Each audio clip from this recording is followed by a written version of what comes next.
Eu quero que você abra comigo a carta do Paulo aos Romanos. No capítulo 8 de Romanos.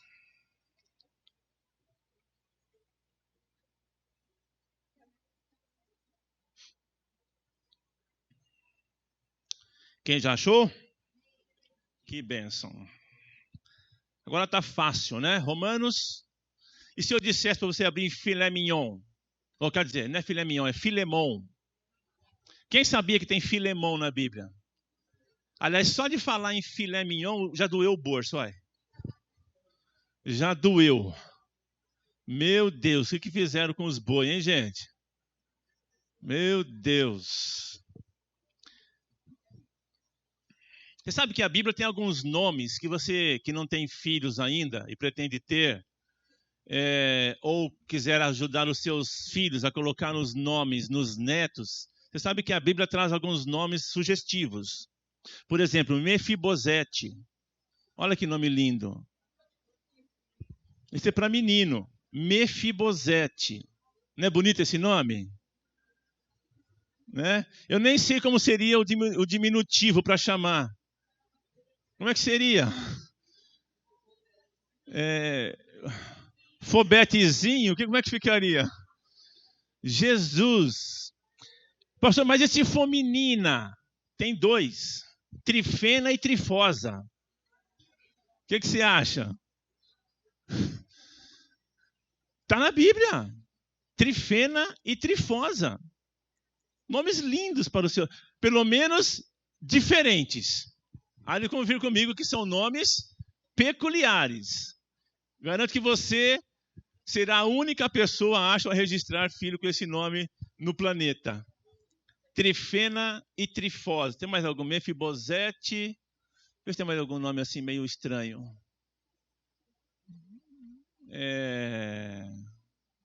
Eu acho que são esses. Não, tem mais um que eu não estou tentando lembrar aqui agora. Tem um outro nome que o Paulo fala que ficou... Esqueci o nome do rapaz que o Paulo menciona também. Mas esse está bom, não está? Tá, são 3 sugestões boas, são ou não são? Lembrei. Trófimo. Olha que lindo, Trófimo. Esse aqui fica fácil. Trofinho, vem cá. Trofinho. Esse dá para fazer, não dá? Trofinho. Trifeninha. Aí, ó, tá vendo? Meu Deus. Esses hebreus têm cada nome. Acharam Romanos 8? Bom, dei tempo para você achar aí. Romanos capítulo 8. Tem o versículo 32, que eu queria que nós lêssemos e meditássemos um pouquinho nele nesta manhã. Ele fala assim, está falando de Deus aqui, tá? Aqui é Deus. Aquele que não poupou o seu próprio filho, antes, por todos nós, o entregou, porventura, não nos dará como? Graciosamente com ele todas as coisas. Uma versão diz assim, aquele que nem mesmo o seu próprio filho poupou, antes o entregou por todos nós, como não nos dará juntamente com ele todas as coisas? E eu quero que você abra comigo ainda, se você assim o quiser, desejar, e eu sugiro que você o faça, em Efésios capítulo 2.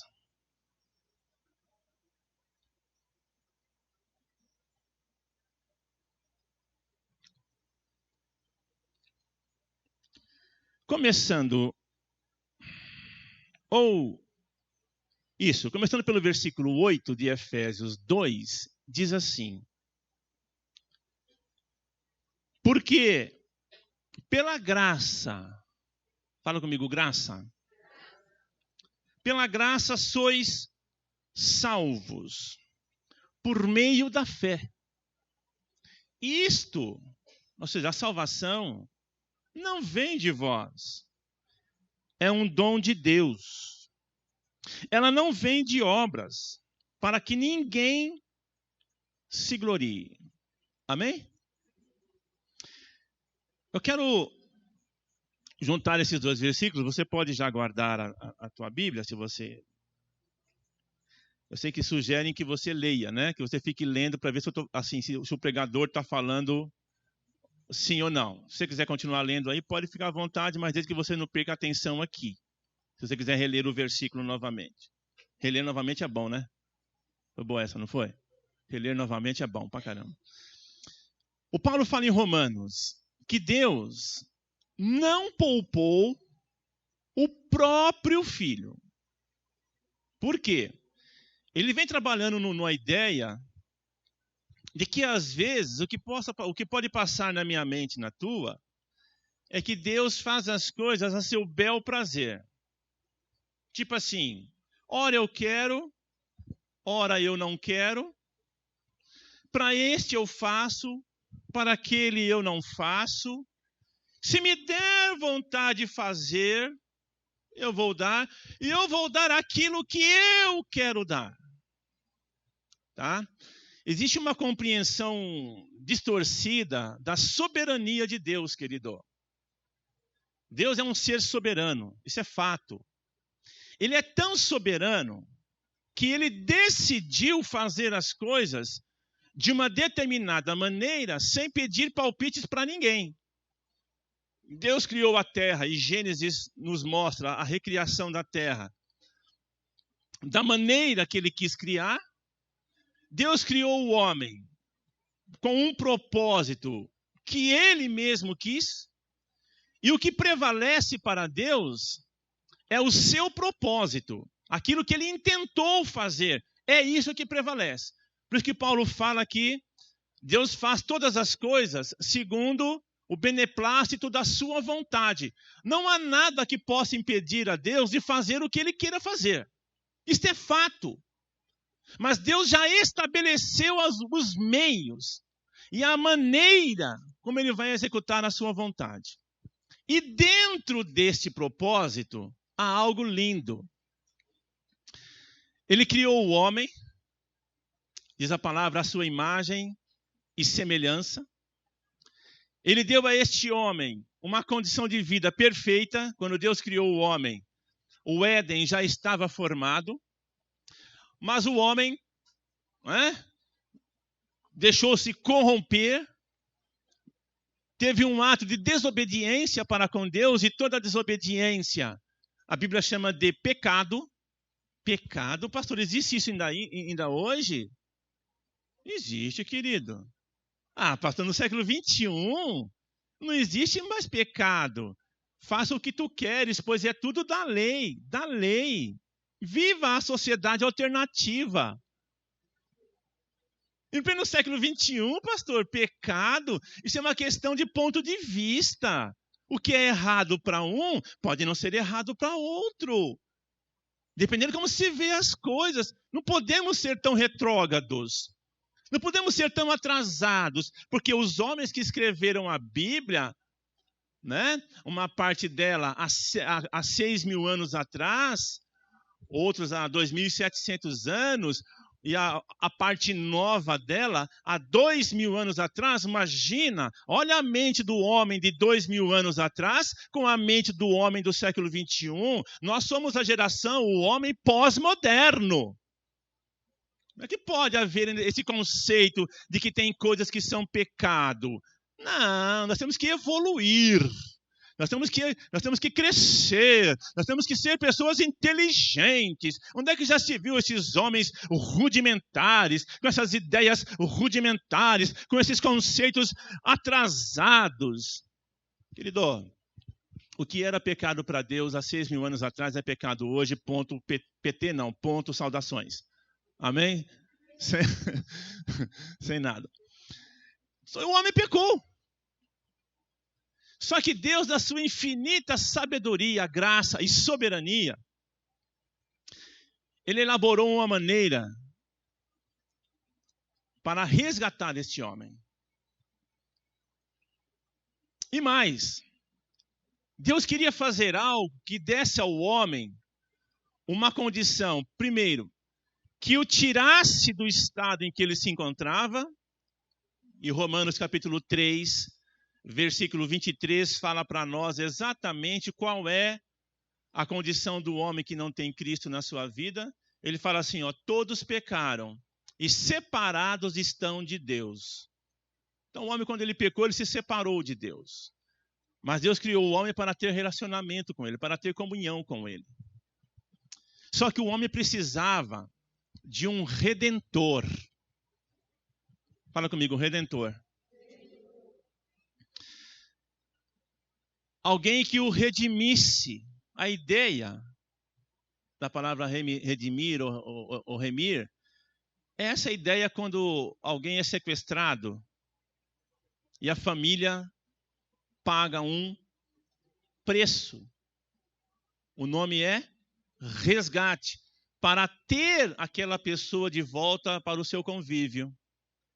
É esse o termo que a palavra fala, que Jesus nos redimiu, que ele nos resgatou. Porque para que Deus pudesse ter o homem de volta, ele teria que pagar o preço pelo pecado. E não havia ninguém com valor suficiente para quitar esta dívida. Ah, tá igual a minha, pastor. Era muito pior, querido. Muito pior. O salmista fala no Salmo 47. Ele diz assim, ninguém, de modo algum, pode resgatar o seu irmão. Porque o preço da alma dele é caríssimo. E os recursos daquele que quisesse resgatá-lo se esgotariam. Sabe aquela expressão que fala, aqui tem café no bule? Hã? O que significa isso? O cara tem, né? O cara tem dinheiro, eu tenho a grana. A Bíblia fala que não existia nenhum homem numa condição que pudesse redimir o homem. Por isso, preste atenção, isso aqui é importante. Por isso, Jesus veio nascido de mulher. Por isso que Deus entrou neste mundo como homem, nascido de mulher. Porque um homem que não tivesse dívida alguma, estou falando no aspecto espiritual, um homem que não tivesse nenhuma dívida espiritual, não tivesse nenhum carnezinho, não tivesse nenhum boleto, não tivesse nada que o cobrasse, teria que morrer para resgatar o homem das mãos de Satanás. É isso que a Bíblia nos ensina. E só tinha uma pessoa que poderia fazer isso: Deus. Deus, na sua soberania, ele determinou que um homem deveria resgatar este outro homem, a raça humana. Mas cadê este homem? Se todos pecaram, todos estão devedores, todos têm um saldo negativo. E não é de 5 mil, não. Seria uma dívida hoje astronômica, impagável. Por isso que o texto fala do Salmo, que se alguém quisesse pagar o resgate do homem, o recurso dele se esgotaria antes, porque ninguém teria essa condição. O que Deus fez? Deus enviou seu filho, querido. Alô? Por isso que o Paulo fala, voltando agora para Efésios, pela graça. O que é graça? O que é graça? O que significa essa palavra graça? Graça, dentre os seus muitos significados, é uma palavra que é composta por 2 termos, amor e misericórdia. Fala comigo, amor e misericórdia. Essa palavra ela é construída por 2 palavras que formam graça, amor e misericórdia. Então Deus, quando viu o homem caído, a raça caída, por misericórdia, por amor, e nós cantamos aqui, interessante como Deus move as coisas, né? Como Deus se move. Eu estou com essa palavra desde ontem no meu coração e os louvores se moveram nessa direção. E Deus falou, eu vou resgatar o homem. Só que ele olha para a terra, ele não vê ninguém capaz. Porque todos pecaram, todos estão em débito. Aí Jesus nasce. Nasce não, né? Jesus encarnou, querido. Jesus é eterno, Jesus é Deus. Há um segmento herético aí que fala que Jesus não é Deus. Você deve recebê-los no seu portão de vez em quando. Eles batem no seu portão, às vezes. Eles dizem que Jesus não é Deus. O ano que vem, na escola bíblica, nós vamos falar sobre seitas e heresias, para você não ser enganado. Porque tem muitas coisas hoje tentando enganar.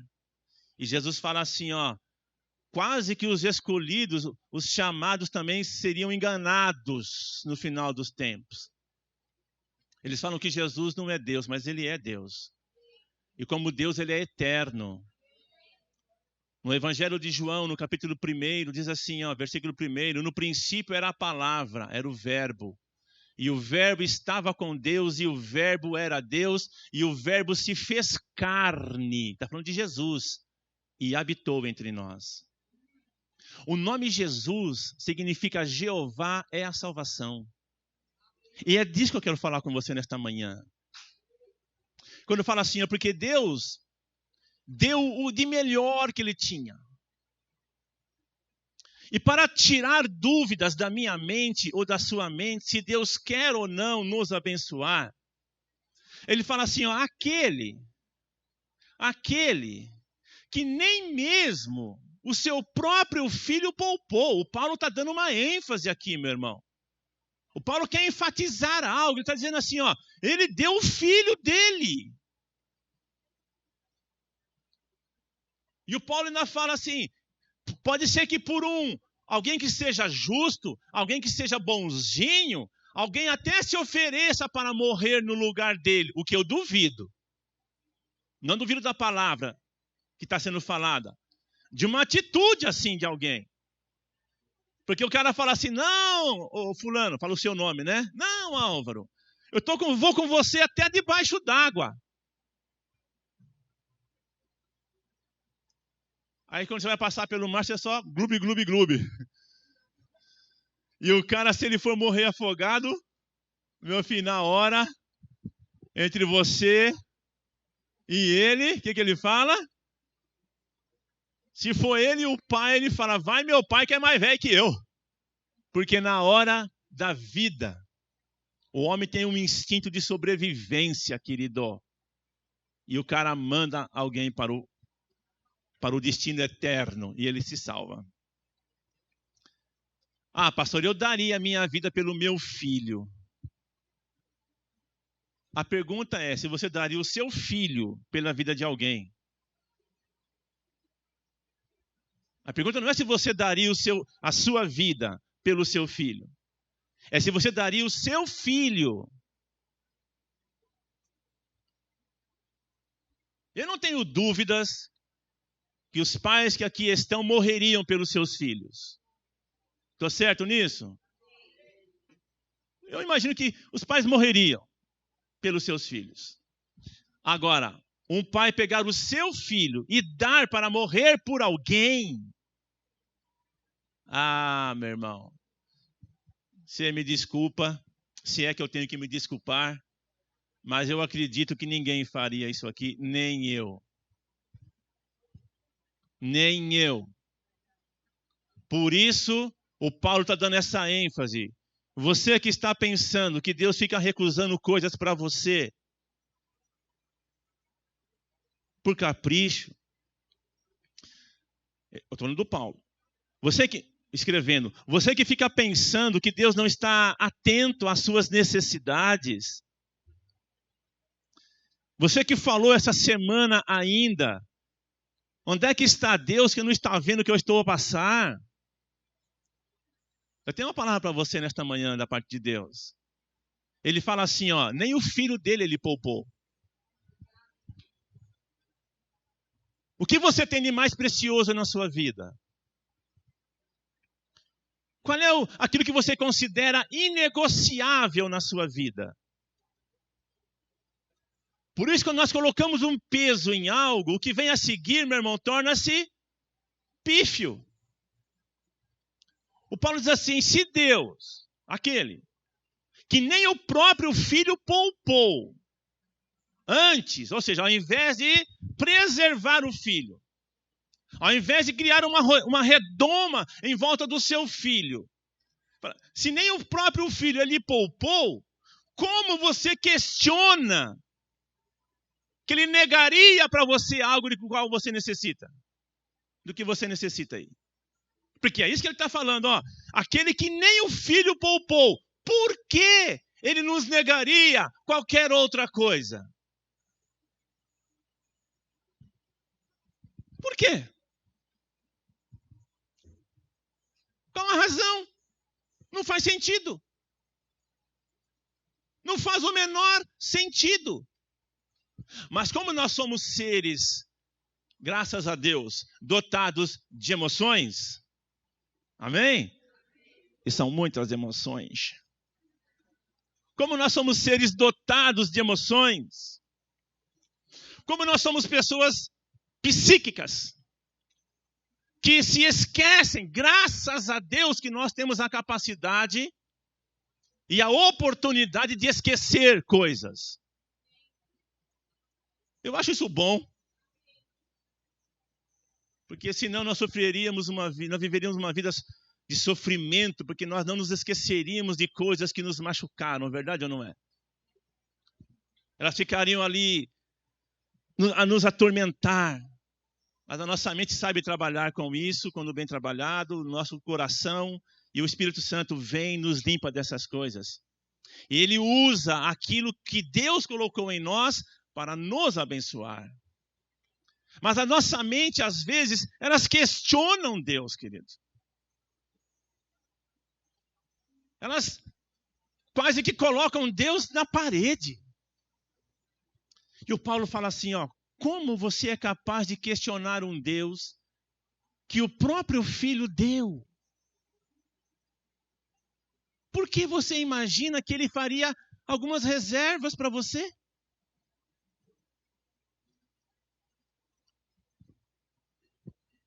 E às vezes a gente quer compensar, achando que Deus está esperando que nós façamos alguma coisa para que ele possa nos abençoar. Eu quero dizer para você que a bênção de Deus sobre a sua vida já foi liberada.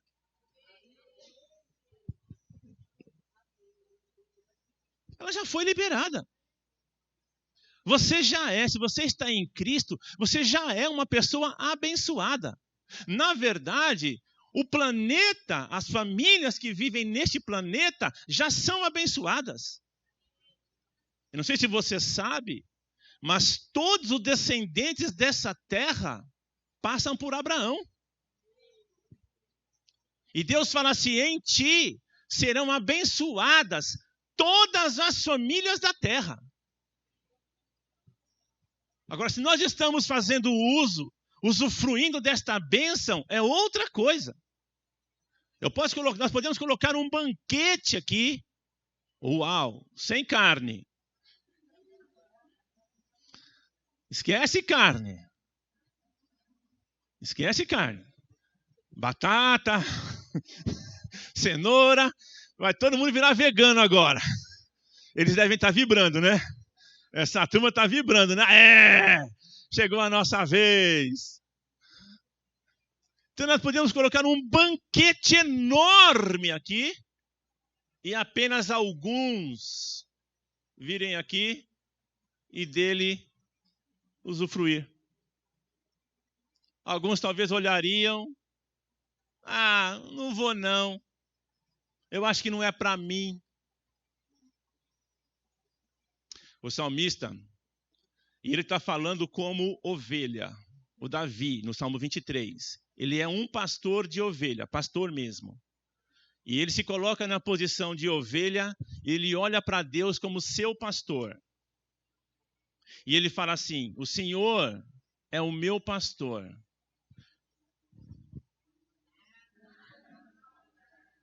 A mente das pessoas é tão condenatória, a mente do ser humano a condena tanto, que eu já ouvi uma pessoa falar assim: não vai faltar nada, pastor, nem privação. Quer dizer, a pessoa consegue torcer o texto. Ela consegue mudar, cometendo uma aberração. Se não vai faltar nada, meu querido, é de suprimento. Alô? E ele fala assim: o Senhor prepara uma mesa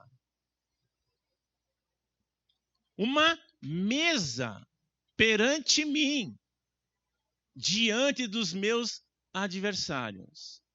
E o que tem nessa mesa?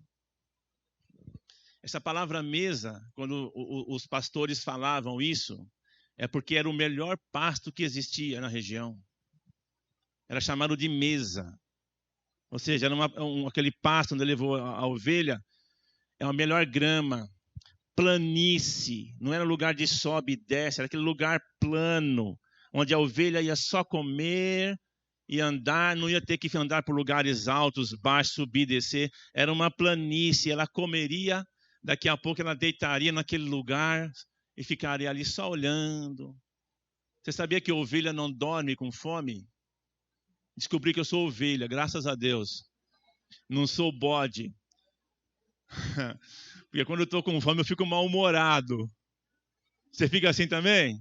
Quando você fica mal-humorado com fome, você não fica porque é bode. Porque a ovelha fica incomodada. Por isso, meu irmão, que é a primeira coisa que o salmista fala: o Senhor é o meu pastor, certo? Primeira coisa que o pastor vai dar para a ovelha: grama, capim. Por isso que ele fala: o Senhor é meu pastor. Ele me conduz a pastos verdejantes e guia-me mansamente a águas. São duas coisas essenciais para a ovelha. É isso que o Senhor está falando no Evangelho, no livro de Romanos, querido. O Paulo, a gente pode parafrasear aqui: Deus não poupou o filho dele, por que é que ele não daria para você as coisas essenciais? Como? Que Deus caprichoso você conseguiu construir na sua mente? Que Deus insensível este mundo tem conseguido construir na mente até daqueles que já andaram com o Senhor, que já experimentaram algo de Deus maravilhoso, mas um momento de privação, um momento que leva a questionamento.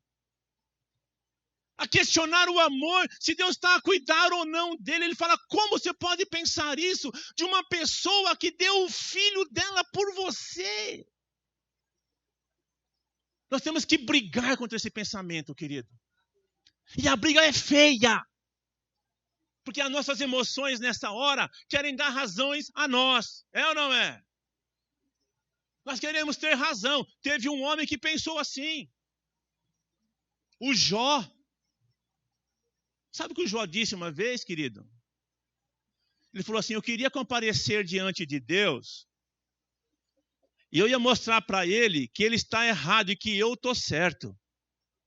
Pastor, o Jó falou isso de Deus? Falou. Eu sei que eu vou apresentar a ele as minhas queixas e ele vai me justificar, porque Deus tirou o meu direito. Olha o que o Jó falou, querido. Como esta fala do Jó está a repercutir na mente do homem do século 21. Há pessoas que falam assim: ó, Deus virou as costas para esse mundo. Já ouviu isso? Deus não está nem aí por este mundo. O quê? Deus está tão aí com este mundo que ele não veio ainda na pessoa do seu filho. E o Pedro fala isso. O Pedro fala assim, que as pessoas dizem assim: ó, cadê a promessa da sua vinda? Porque desde que quando ele partiu, as coisas continuam como antes. Aí o Pedro fala assim: sabe por que ele não voltou ainda? Por misericórdia, por compaixão. Porque Deus quer que todos os homens se salvem. É do desejo do coração de Deus que todos os homens se salvem. Então ele não veio ainda por pura misericórdia. Meu irmão, Deus está ciente, Ele está bem ciente do seu estado.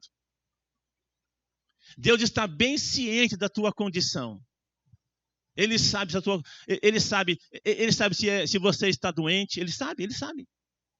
Ele sabe se você está com problema com seu filho, com seu cônjuge, se você está desempregado, Ele sabe. Bom, pastor, saber não adianta. Eu quero ver ele resolver. Saber não me ajuda. Não ajudaria se fosse eu. Eu saber da tua condição não te ajudaria em nada. Porque eu sou homem, sou mortal.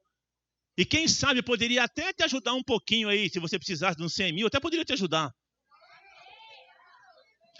Desde que eu tivesse.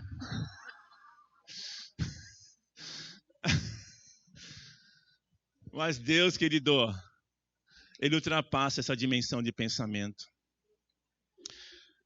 Quero fechar falando de Efésios 2. O Paulo fala assim, pela graça sois salvos. Nós já definimos o que é graça aqui, não definimos? É um favor, é um amor de Deus demonstrado ao homem. E sabe o que significa a palavra salvo? Salvo é ter todas as áreas da sua vida resgatada. A palavra salvo significa isso.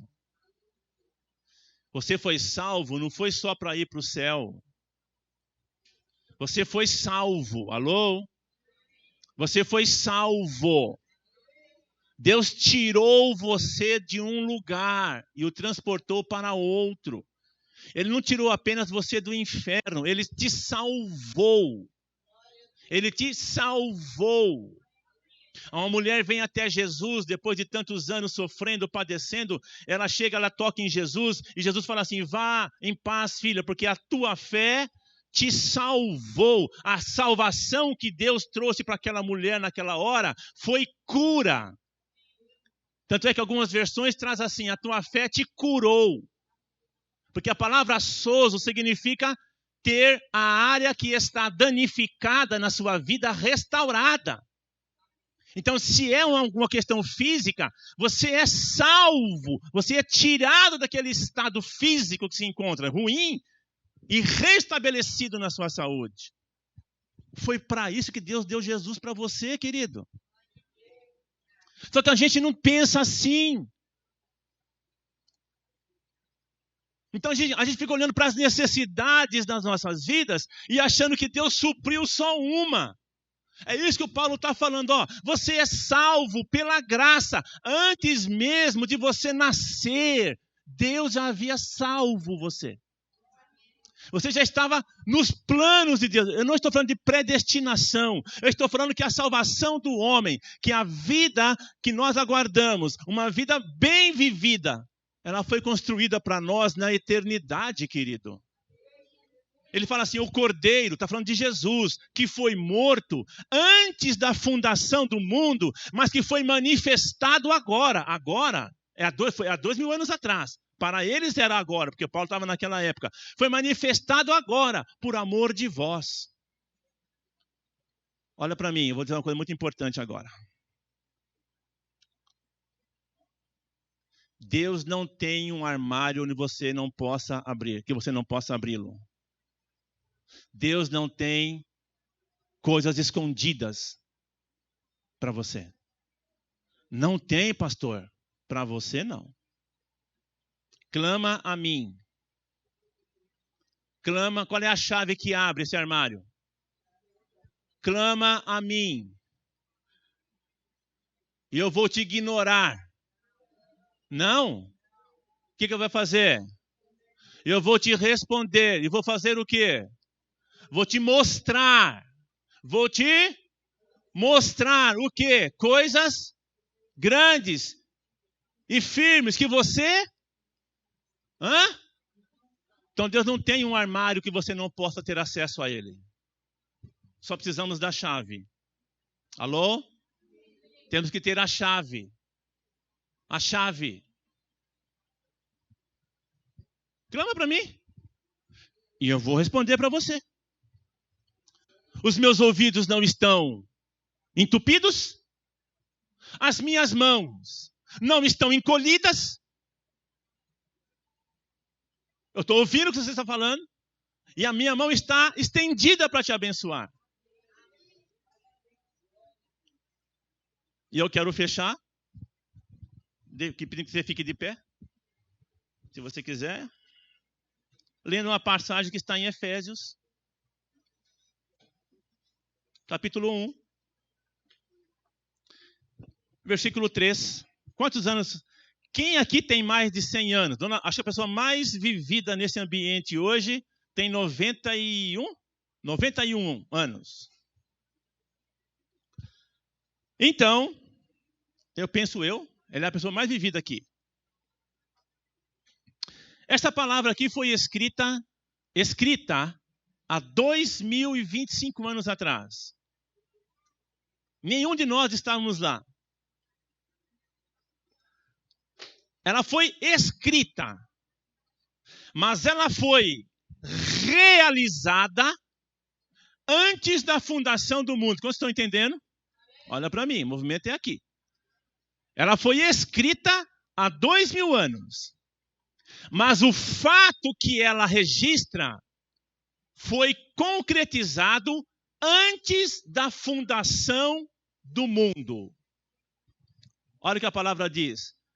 Bendito, ou seja, abençoado, o Deus e Pai de nosso Senhor Jesus Cristo, que nos tem abençoado com toda sorte de bênção espiritual nas regiões celestiais em Cristo.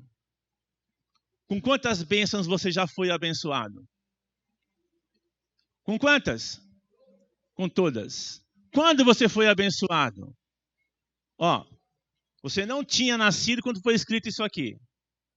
Quando foi escrito, 2000 anos. Mas quando foi realizado isto, o cordeiro que foi morto antes da fundação do mundo. Foi para isso que Deus mandou Jesus, querido.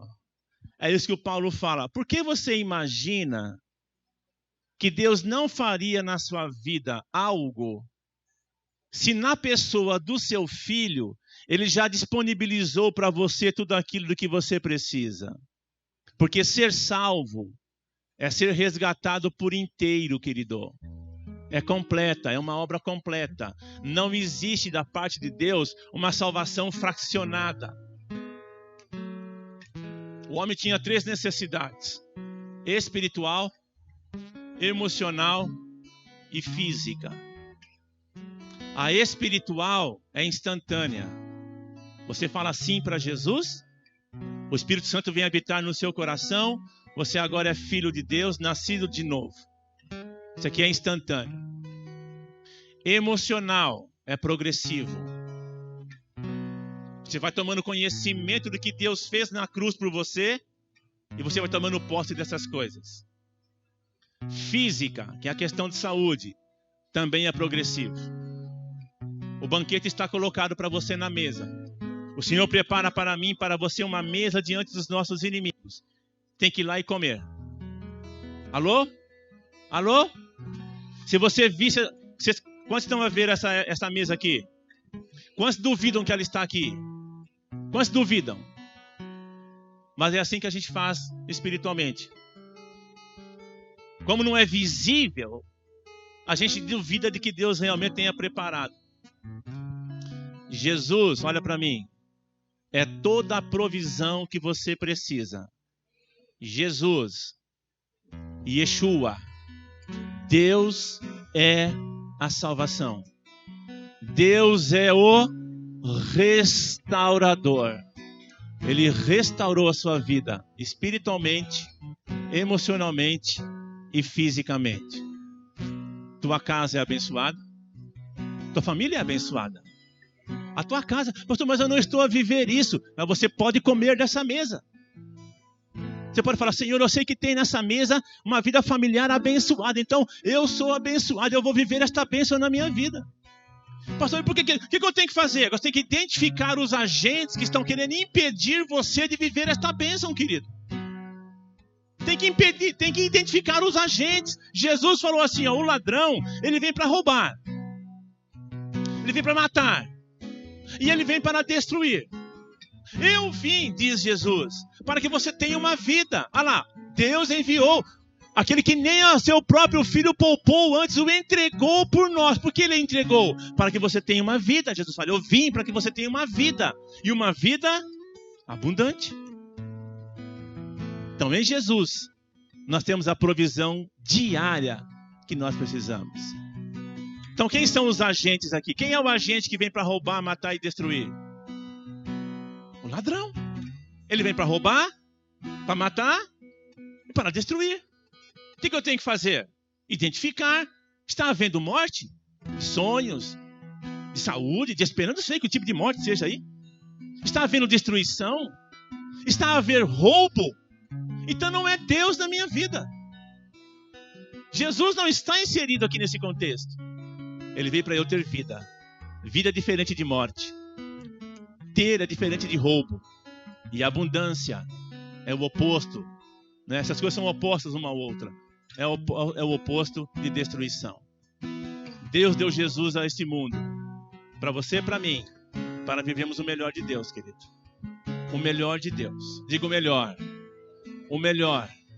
Então não pergunte para Deus, Senhor, o Senhor não vai me dar? Essa pergunta não faz sentido. Porque Ele já te deu.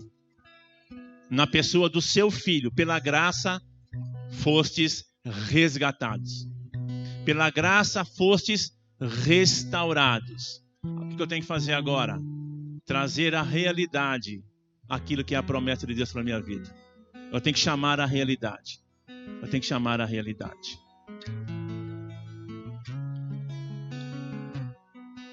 Pai, nós consagramos este pão, consagramos este cálice, esse suco, que falam do corpo e do sangue do Teu Filho, o corpo que foi partido, o sangue que foi derramado naquela cruz, estabelecendo uma nova aliança, Senhor, entre o homem e Ti, na pessoa do Teu Filho. E como nós lemos aqui, o Senhor não poupou o Seu próprio Filho. Como? De que maneira o Senhor não nos dará também com Ele todas as coisas? Porque tudo aquilo que nós necessitamos, essas coisas estão presentes na pessoa do Teu Filho. E para que isso pudesse ser viável, possível, disponibilizado a nós, Ele morreu, Senhor, pelos nossos pecados e ressuscitou para a nossa justificação. E tudo aquilo que esta obra representa nos pertence. E nós somos gratos a Ti, Senhor, somos gratos a Ti, Jesus. E nós recebemos os benefícios da Tua obra redentora na cruz. Nós concordamos e aceitamos que todas as áreas das nossas vidas foram restauradas mediante a Tua graça. Nós não temos que fazer nada a não ser crer e viver da maneira digna. Porque não é pelas obras. Não há nada que eu possa fazer que vai me abençoar mais do que eu já sou abençoado, Senhor. Não há nada que nós possamos fazer que traga mais bênção sobre nós, porque quando o Senhor faz algo, o Senhor faz completo. E o Senhor diz que já nos abençoou. E nos tem abençoado. E continuará a abençoar. Então o Senhor não tem que pagar nada. Ele não tem que fazer sacrifício algum. Porque todo sacrifício necessário foi cumprido em Jesus Cristo na cruz do Calvário. Nós vamos comer e beber com essa consciência e certeza. Em nome de Jesus. Amém. Amado, você vai receber o pão primeiro, depois o cálice, o vinho. Espera aí até que todos recebam, para que possamos comer e beber juntos. Se você já entregou a sua vida a Jesus, você já convidou Jesus para ser o Senhor da tua vida, você pega do pão e beba do cálice. Se você não fez isso um dia ainda, será apenas um ritual e não vai surtir efeito algum na sua vida.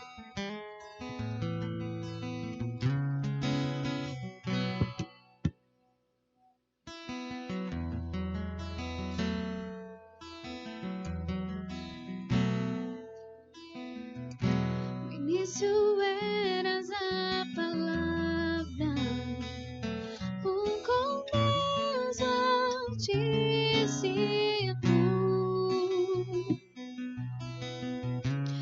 o mistério de tua glória. Cristo em ti se revelou.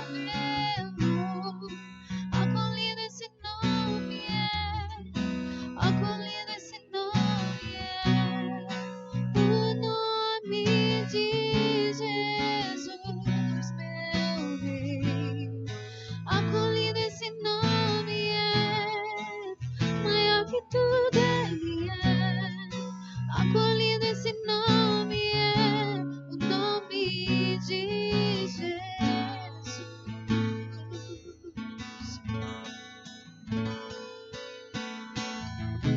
Deixou o céu para buscar-nos, veio pra nos resgatar. Amor maior que o meu pecado, nada vai vos separar. Oh, quão maravilhoso é, oh, quão maravilhoso é o nome de Jesus, meu Deus. Oh, quão maravilhoso é, maior que tudo ele é. Oh, quão maravilhoso é o nome de Jesus. Oh, quão maravilhoso é o nome de Jesus.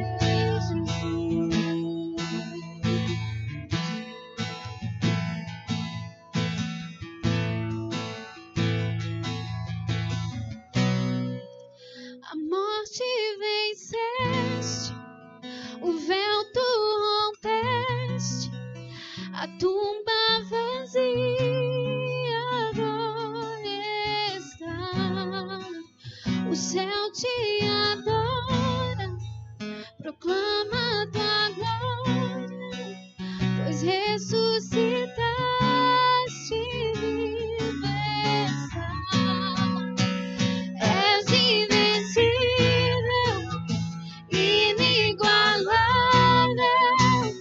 hoje pra sempre reinarás. Teu é o reino, tu é a glória, e acima de todo nome estás. Oh, como poderoso esse nome é, o nome de Jesus, meu Rei. Poderoso esse nome é, mais forte que tudo é. Poderoso esse nome é, o nome de Jesus. És invencível, Aleluia. hoje pra sempre reinarás. Teu é o reino, tu é a glória, e acima de todo nome está. Às vezes pessoas nos ajudam, pessoas nos socorrem. Querido, o nome, ele não é nada. Ele não é nada se quem o carrega não for algo, não for alguém, assim, que possa fazer algo. Quando Jesus nasceu, muitos se chamavam Yahvé é a salvação, Yeshua. Haviam outros Jesuses ao tempo de Jesus. Tinham outros. Era um nome como João, Maria. Porque os hebreus, eles aguardam até hoje, os judeus, o Messias. que irá salvá-los, que irá resgatá-los. Então era comum eles darem nome aos seus filhos tendo dentro desta expectativa.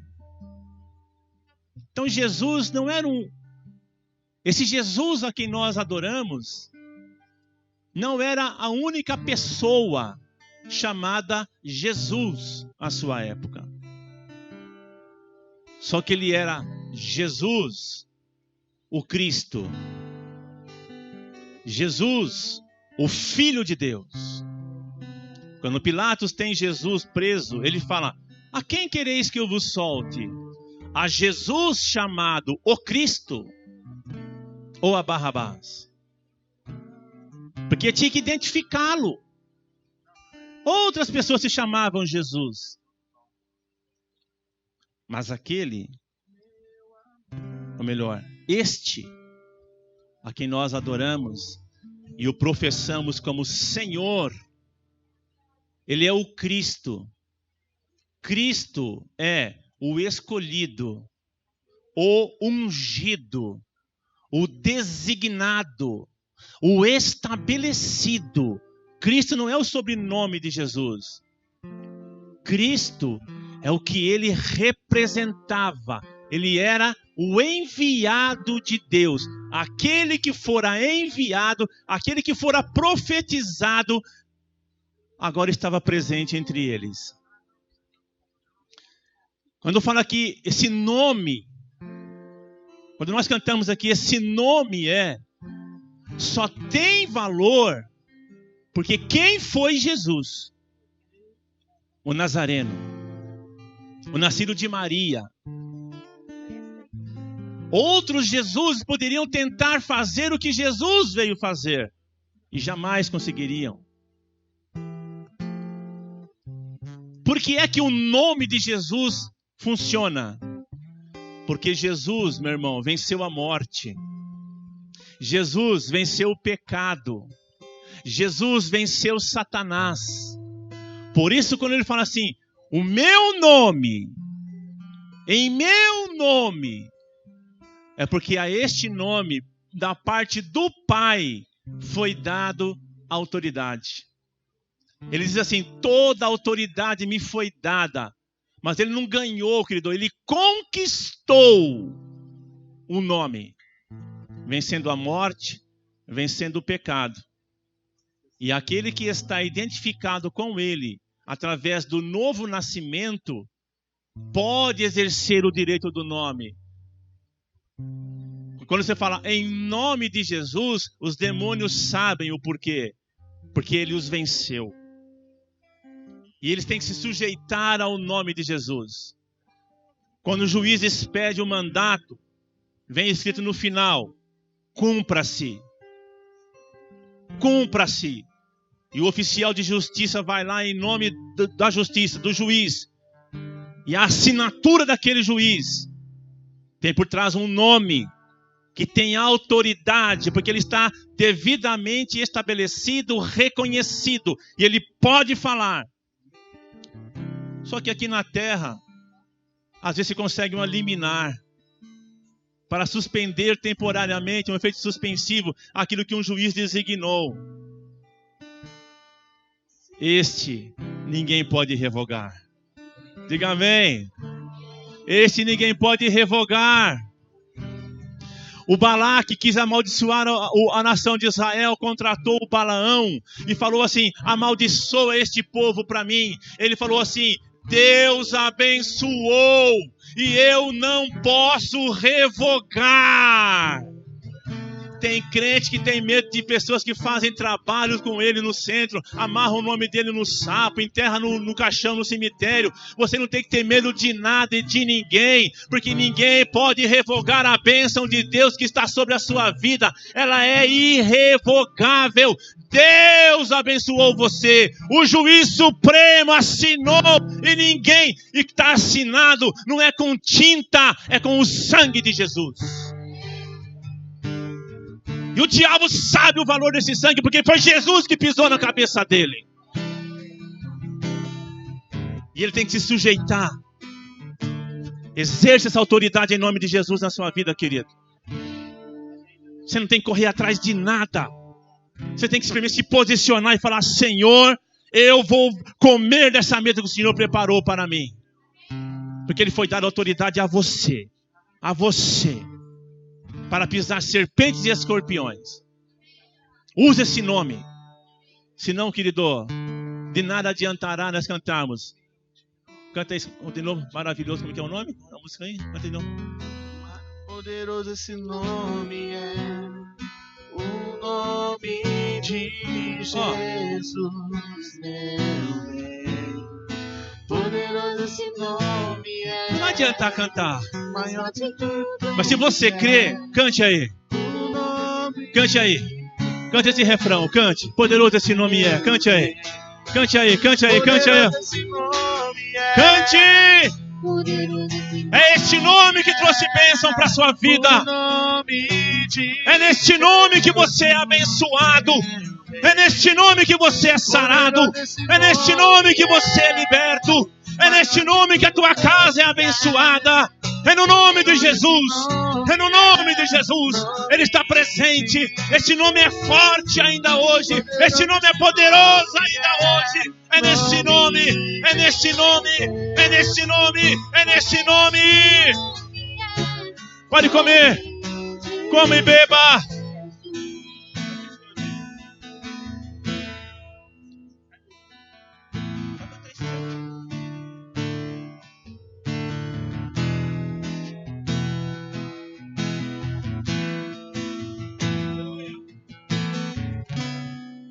Você é abençoado, é neste nome. É neste nome. É neste nome. Ao nome de Jesus se dobrará todo joelho. E toda língua confessará que Ele é o Senhor. Vender tudo que tenho. Em troca do amor eu falharia. Dê a mão à pessoa que está ao seu lado. Pois o amor não se compra. Dê a mão a ela. Nem se merece. O amor se ganha. Vamos selar a nossa vida. Ressurreta em Cristo. Quero conhecer Jesus.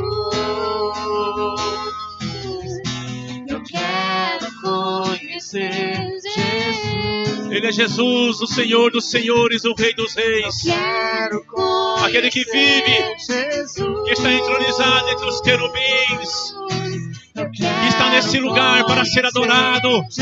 Adora esse nome. Adora esse nome. Amado Ele é lindo. o mais belo em Ele é lindo. milagre. Só Ele. De milagre. Ele é Jesus. Ele é Jesus. Ele é Jesus. mais belo em ti, milagres. Aleluia.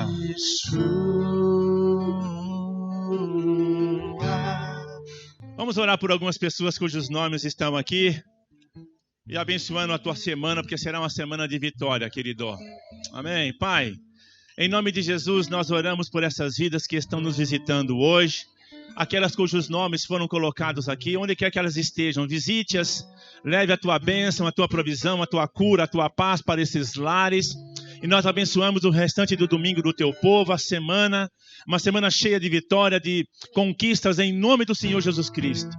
E que a graça do Senhor Jesus Cristo, o amor de Deus, o Pai, a comunhão, a consolação do Espírito Santo, seja sobre a tua vida hoje, sempre, em nome de Jesus. E não se esqueça que o mais importante é que Deus está conosco em aliança. Vai na paz do Senhor.